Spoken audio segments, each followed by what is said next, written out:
ماشاءاللہ. آئیے امیر اہل سنت کے لیے کچھ کالز ہیں، کال شامل کرتے ہیں. امیر اہل سنت کی بارگاہ میں عرض ہے کہ شیطان کہاں رہتا ہے اور وہ کس بات سے زیادہ خوش ہوتا ہے؟ کہ انسانوں میں بھی شیطان ہوتے ہیں؟ میری اہلیہ کے لیے دعائے صحت کی آپ سے التجا.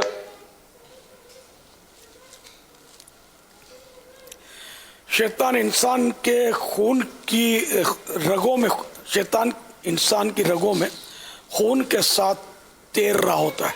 یہ بھی حدیث پاک. اب اس کا خیر وہ شرح جو بھی ہو اس کی، تو یوں شیطان بس وہ رہتا ہے. اب اس کا کوئی خاص مکان تو نہیں معلوم، مجھے کوئی سب یاد نہیں آ رہا، لیکن یہ کہ یہ ہر جگہ پہنچ جاتا ہے، اس کو یہ طاقت ملی ہوئی ہے. اور وسوسے ڈالنے کا بھی اس کا انداز لکھا ہوا کتابوں میں بزرگوں کے حوالے سے، کہ الٹے کندھے پر بیٹھ کر مینڈک کی صورت میں اپنی سونڈ اس نے داخل کی ہوئی ہے انسان کے دل میں. اس کی سونڈ کھوکھلی ہوتی ہے. ہاتھی کی سونڈ بھی کھوکھلی ہوتی ہے، مچھر کی سونڈ یہ بھی کھوکھلی ہوتی ہے، انجیکشن کی سوئی کی طرح.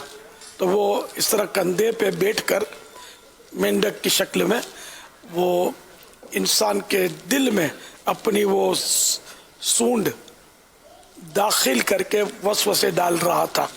یہ بزرگوں نے دیکھا ہے، مطلب اس طرح. اور انسانوں میں بھی شیطان ہوتے ہیں. یہ اعلیٰ حضرت فرماتے ہیں کہ شیاطین جو ہوتے ہیں، ایک تو شیاطین الجن، یہ یعنی کہ جن جو شیطان ہیں یہ، اور ایک ہوتے ہیں شیاطین الانس یعنی انسان شیطان، انسان نما شیطان. تو یہ شیاطین الانس جو ہے نا، یہ شیاطین الجن سے زیادہ خطرناک ہوتے ہیں. انسان اپنے اندر ہوتے ہیں.